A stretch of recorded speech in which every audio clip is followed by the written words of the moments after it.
Welcome to Bryan Says. Today, I'll get into some of the allegations by IDOC when I was fired. Um, the document that I was presented with when they put me on leave is called the NOCA, and then when you're terminated, it's called the LODA. When I initially received it, I'll be honest, I was pretty surprised. I had not received any verbal or written warnings for more than 12 months, which, with all the things that were going on, that seemed kind of surprising. And this was also during the same time that I was refusing to work security as non-security staff. So yeah, you heard that right. Um, IDOC had directed non-security staff to work security posts. And in later segments, I'll release the audio of those meetings um, and how they harassed me for over a year after I stated very clearly, no, I would not do that. And what happened after I said that? Well, they repeatedly came after me and harassed me and kept saying, you will do this. And I kept saying no. Anyway, so today I'm going to start with one piece of my termination. Eventually, like I said, I'll get to the rest of the stuff, but it is going to take some time. And after you see what I'm doing with today, you'll start to understand that. So today's piece is on what IDOC said, and this is verbatim in my termination paperwork. So I posted it on Instagram, which I have now linked, so you can see that. So this is what it says word for word. In May and June of 2021, you engaged in disrespectful and unprofessional communication with staff at the East Boise Community Reentry Center, East Boise. You raised allegations against East Boise staff and practices. You also made inappropriate entries in resident C notes and CIS based on your opinion rather than fact. And so I copied that so you can also see this on Instagram. And one of the things that I put in one of the offender's notes was I copied and pasted my email that I sent to Gretchen Woodland. So obviously it wasn't my opinion. It was exactly what I wrote. So anyway, that sounds pretty bad, right? So I must have been telling somebody that they sucked. I must have been highly inappropriate with them, something. Anyway, so I received that paperwork from my NOCA/LODA in September of 2021. So if I was saying unprofessional things, harassing people, whatever, in May of June of 2021, you would think that someone would talk to you, right? Maybe counsel you, provide you with what was not okay. Anyway, in a normal institution, a normal job, yes, that would be how it would work. So when did I actually see what it was that I had written that was so offensive and inappropriate? Not until June of 22. Yeah, that's right, June of 22. And the only reason I saw that then was because the state was still trying to dismiss my claims. It was called a motion to dismiss or some legal terminology there. And then they just added a bunch more things, which seemed made up to me. But maybe not. That's for me to throw out there and let you decide. So now, some years later, there are still a few claims that are within my paperwork that IDOC has never addressed. So, and then eventually, perhaps I'll get to that too. So let me recap here. So in May and June, some 4 months prior to my termination, I sent this email. I sent this email to Gretchen Woodland, who was the warden at East Boise's prison. I'd been discussing prior to sending that email for about the last 3 or 4 months with Dana Drake, who was my direct supervisor. I was seeing things, and so I was saying things. So you see, I'm I was the one at the time who was assigned to do intakes for all the different prisons for those who were coming in. That meant that I could see who was coming in and who was going out. And so when people went to East Boise, this was a good thing. Offenders would be able to work, transition to their freedom, all of those things. And so when people do go to East Boise, there's around a 30 to 60-day orientation or so. So they learn how things work because at the East Boise, there's no cells, there's no bars, there's no prison wire, so to speak. So things are different there. And so they also start applying for jobs and taking classes. These are all positive things.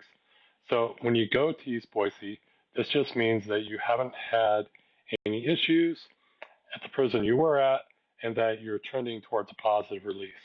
So when I started noticing a trend where people were going to East Boise and were coming back uh, less than 45 days. So when I started seeing that, that kind of caught my attention. That meant that the intakes at East Boise reentry were not even getting out to the public, meaning they weren't even making it out of orientation. So they were using drugs in the facility, drugs that were being brought in by uh, the workers, the prisoners, and or staff. It's hard to say. So when I started noticing this trend, I let Dana Drake know. And when I say Dana Drake, I should spell her name because it's spelled kind of weird. It's a Diana, but it's apparently pronounced Dana. So she says. Um, so at first, I wasn't too concerned because, when I was kind of seeing this, that's what happens with addicts. You put them in environments where they're not doing quite as well. And so, yeah, they're going to use drugs. But that would be usually after about 90 to 120 days or so, right? So the problem was that they weren't even hitting 30 days. So not only were the drugs coming from the community into the facility, people who were the best of the best weren't even able to make it 30 days without using. So this is a problem. And because I was doing all the intakes, I could see exactly who was going over and who was coming back. And so after a while, it became a thing where it was really starting to be a problem in my eyes, apparently. Initially, like I said, in March and February, that same period of time, it wasn't as big of a deal because at least they were getting through their orientation, they're making it in the community, and then once they started working, that's when the temptation was too much. And so that was no longer occurring. And so because it was a bigger deal, I started asking, the offenders, like, hey, what's going on? So let's say there's Miss Jones or Miss Smith. They're just saying, hey, well, when I got over there, I just started using. And that's just what's going on. There's drugs there in the facility, but no one will say where they're coming from, who's bringing it in. No one will admit to anything. Well, finally, I had an offender who was fed up with the whole situation. They're like, look, Mr. McClure, I'm trying to go back to my normal life where I'm not a drug user, and they're making it unsafe for me.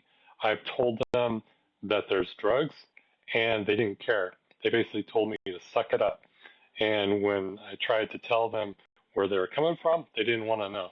And so that was like a pretty big red flag. So having somebody who's willing to step forward, first of all, that's how a lot of things are discovered in prison. The offenders step forward and say, I've had it. This is enough. I'm trying to be sober. I'm trying to get out. There's active people are bringing drugs in. It could be staff. It could be the offenders. It could come from anywhere. And so when they say, I can tell you where they're coming from, you listen because they know where they're coming from. Anyway, so you see something, you say something. I'm saying something. So you can see from the email that I originally sent to Gretchen Woodland on the 19th of May, which I also posted on Instagram. There's a few things about this email. So number one, I had the offender who was going to give me names, say where they were coming from, et cetera, et cetera. She was willing to provide me with all the information that would be needed to do be needed to do an investigation. These are all positive things. Number two, Gretchen Woodland never replied to my email. Yes, you are hearing this correctly. So next, what happened was happening between Gretchen, Dana Drake, who, like I mentioned, was my supervisor, and Terry Jo Shoemaker, which was her supervisor. They all started emailing themselves saying there was a problem, and the problem was in the fact that there were drugs in the community, and there were drugs in the facility, and the drugs were coming in either through the offenders or through staff, and that people are overdosing, et cetera, et cetera. But the problem was me. So it was also during this time that I emailed Christine Starr, who is part of leadership team for the whole of IDOC. And as you are starting to surmise at this point, she also did not respond to my email. Yeah. And if you're hearing a little background, I seem to have a little fuzzy friend who is talking to me. Sometimes she does this, but sometimes she doesn't. Anyway, if she comes close enough, I will bring her up and introduce you. So, let me see if I can get her. Come here. Turkey. Oh, nope. She's not going to come up. All right. So, where were we? So you can see with the email that I sent, there's a few highlighted portions. So those highlighted portions are specifically what Gretchen Woodland and IDOC, after 8 some odd months after I was terminated, decided to highlight as the most offensive parts. Now, that's interesting when you read that email. I probably had approximately 50 people read the email once I finally got it, what that was, and pretty much everybody's take was like, what? What is going on? So here's what is occurring. I saw something, I tried to report it. I tried to report it more than once, and that was in May and June of 2021. And so when I got fired and I saw inappropriate communication with East Boise, I guess I was surprised. But the fact that it took more than 8 months for me to get the actual documentation on what it was that was so inappropriate is probably the most startling thing. When I was terminated, I did have to retain an attorney, obviously. So I did, and they put in paperwork to receive documentation or what was occurring. So during that time, I also wanted to file what was called a tort claim for harassment and also one for a whistleblower, because obviously I'm reporting things and they retaliated against me. My attorney at the time told me that I had to go through all this administrative stuff before I could do those claims. Obviously, that was false. I don't know if she was afraid of taking on IDOC. I spoke to other attorneys at the same time. Every single one of them put me off, which was pretty interesting. And that attorney that I had, she missed deadline after deadline after deadline. It was pretty interesting. So I'm patient as I can be. I tried to trust her, but what's going on? So what I didn't really recognize at the time, because I was still kind of coming out of all of this, is that I was also pretty sick. I just endured a period of constant harassment and isolation created by my leadership team. And in general, they bullied me, which was pretty much everybody there. It was pretty crushing, frankly. And it continued right up until the day I was fired. I just did not realize just how sick I was. In fact, it probably took me, I would say, more than 8 months, 9 months, maybe a year later, until I actually started feeling like a normal person again. It was literally that horrible. I just didn't realize it. I didn't realize what kind of a situation I was in, and just how bad of an environment it was. So, just how bad of an environment was it? Well, let me tell you this story. So, when COVID-19 was first coming and becoming a thing, I had been, following it over in Wuhan, and she's back to talk to me.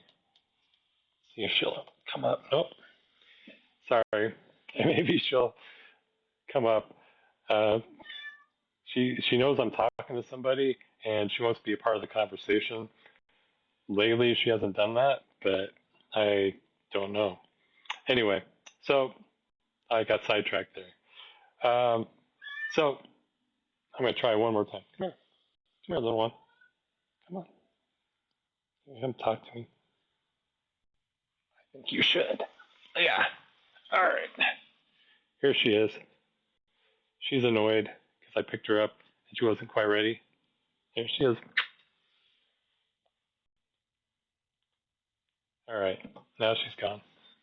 Okay. So anyway, I took steps prior to the state closing down to engage my leadership, Warden Barlow, Noelle Barlow Hust. So she used to come by my office early in the morning. I would show up super early, and she would be walking, the prison early to see staff because we're open 24/7. And so I came in early. I was usually there by 5 a.m. Excuse me. So she would be there, and she'd stop by, and we talk about things, and that was normal the whole time that I was there. Well, I started talking to her about COVID-19 and how it was coming, and how I believe we should start shutting visitation down. We should pull our work crews back in, and that would help keep us safe as far as staff goes, the public, et cetera, et cetera. And, she dismissed me. And I was like, well, I think it's important, but she was like, it's not, I'm not able to, whatever. So after a period of me talking to her, I emailed her a couple times. I finally dropped it. And then, things got worse. So, how there's that saying, you need to be able to read a room? Well, sometimes we learn the hard way of reading a room. I thought mistakenly that I was in a room of professionals at IDOC whose main goal and mission were to help the people who were incarcerated to rehabilitate and leave prison, whose job it was and is to make lives better. Things like that, right? So this is how it rolled out for me when COVID-19 came around. So I've been following what had been going on, like I was saying, in Wuhan in late 2019.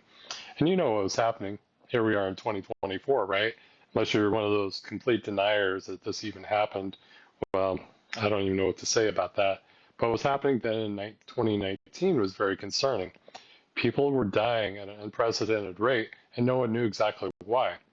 And the normal doctors in China who speak out about it, they were dying too, which is pretty alarming that even doctors, medical professionals, were being killed by this disease.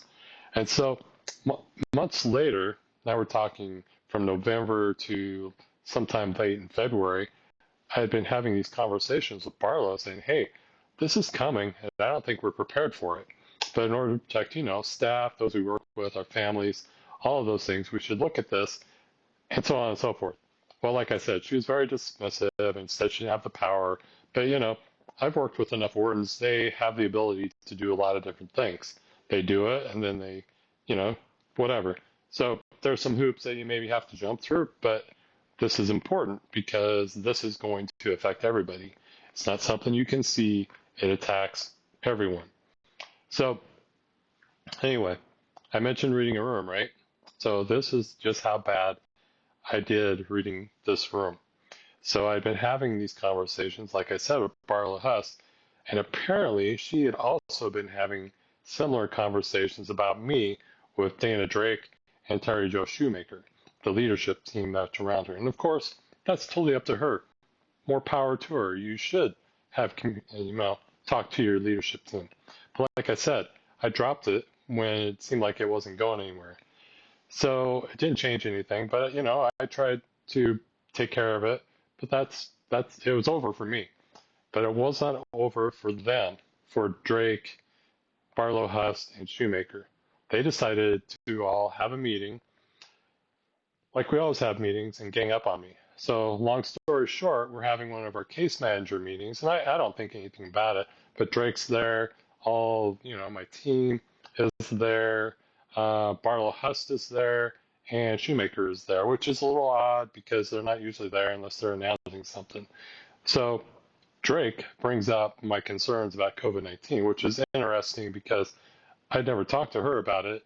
She's not somebody that you would bring that up to because she doesn't have the power to do anything. Barlow Huss, she has the power. Dana Drake, she did not have the power. So why would I waste my time? But apparently that was insulting to her, which, again, reading the room, right? I did a pretty bad job of that. So she brings it up, all right?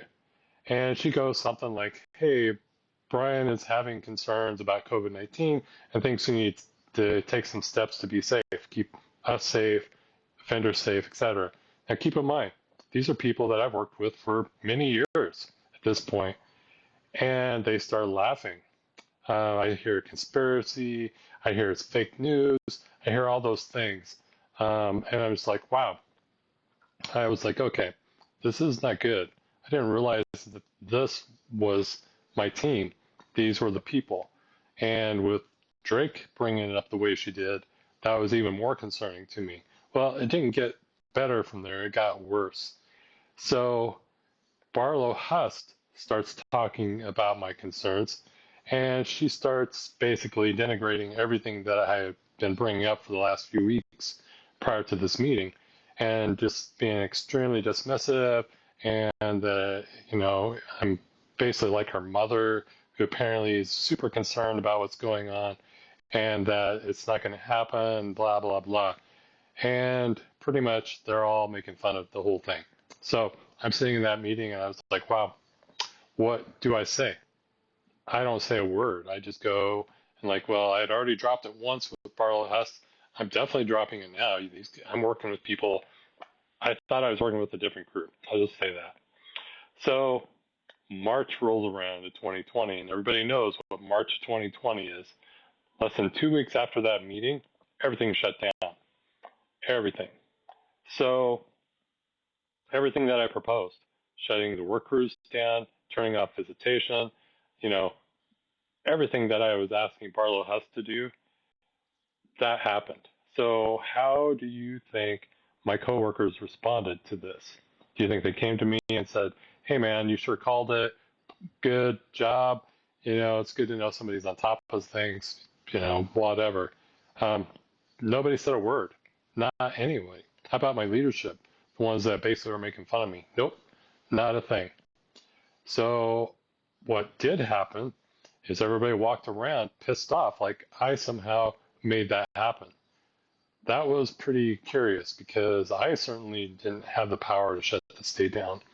The governor did that, but they were mad at me for some reason.